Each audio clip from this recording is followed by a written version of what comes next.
going on, guys? We just got down to today's project, which is this 22-foot Regal behind me. As you can see, bottom is pretty gnarly. Got some good oxidation going on in here. Top side as well is pretty oxidized. And we are going to take care of all of that. Stick around to see what we do to this boat, how we do it, and the final results.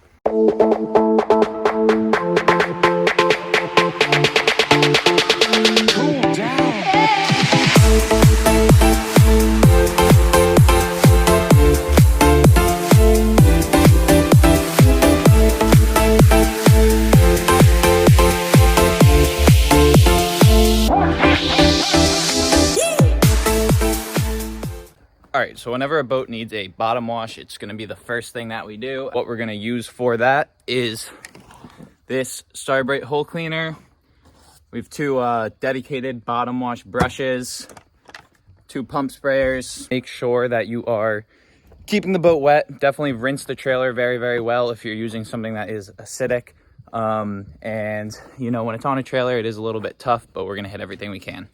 So to start this bottom wash process, we are going to come in, we're going to rinse the whole boat, we're going to rinse the trailer, and then I am going to go behind Mike and start laying on the Starbright hole cleaner. I am laying this on pretty thick. We're going to let it sit on there for a few minutes before we start scrubbing at it. And once we start scrubbing at it, we will come back over, rinse it all off, and then assess if we need to do it again. This isn't always a one-shot process. Sometimes you do have to do multiple reps on each side. And as you can see, when we come in and rinse, again, we are going to really rinse the trailer off well. This is obviously someone's means of transportation for their boat, and it is not something we want to let the acid eat a hole through.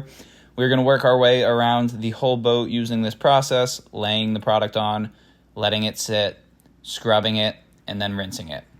And once we've worked our way around the whole boat, we will get into our wash process. Sometimes in these back cavities and kind of at the stern of the boat around the engine, you will have to pull out some smaller brushes, get into the nooks and crannies.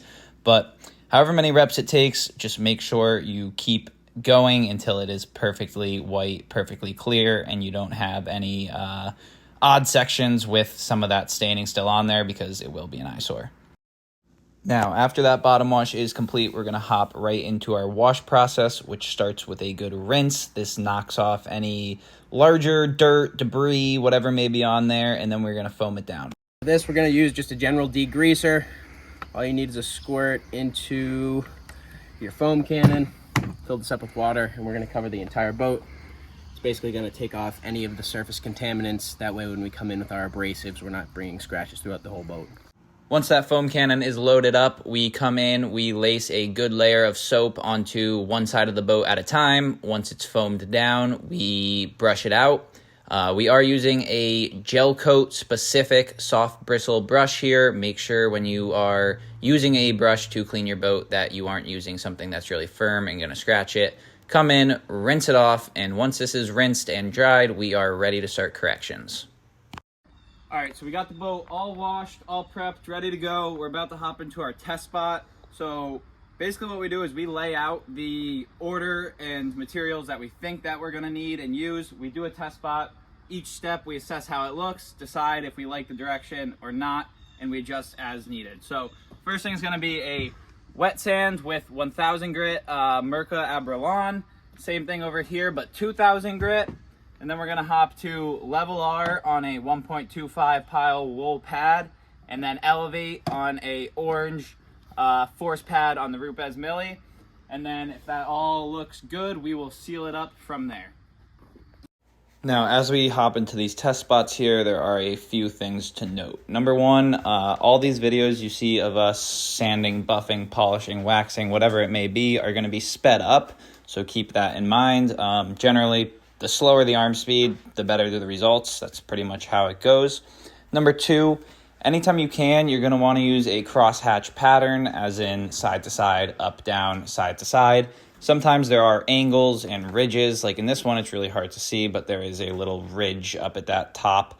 So, you don't really want to be sanding over ridges or edges, so that's why you saw us going side to side, side to side, side to side with the sander. You can't always make it work, but generally try to go side to side, up, down, side to side.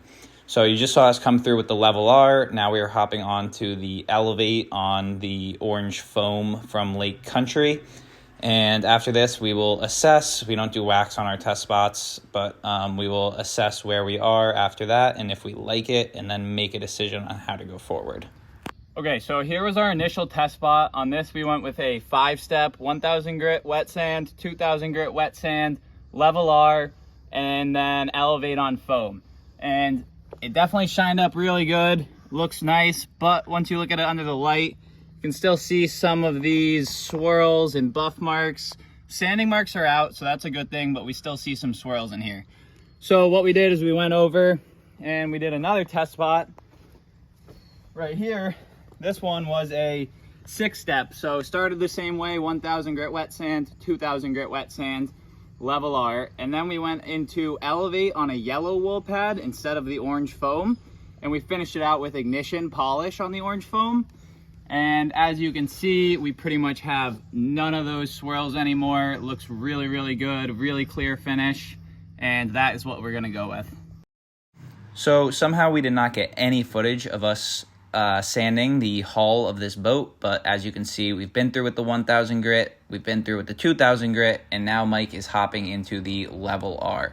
Once he gets a few sections up the side of the hull here, I'm going to start chasing him. I have the elevate on yellow wool, and we're just going to work this system around the whole hull of the boat. We always do the hull first and then the top side. We section it out like that. We think it's faster, it keeps us on track, helps us know what we've done, where we've done it. Definitely something I would recommend. It's pretty tough to do the hull and then try to follow your line up onto the top side. It can just get messy, you can miss spots. So we always do hull first, then top side.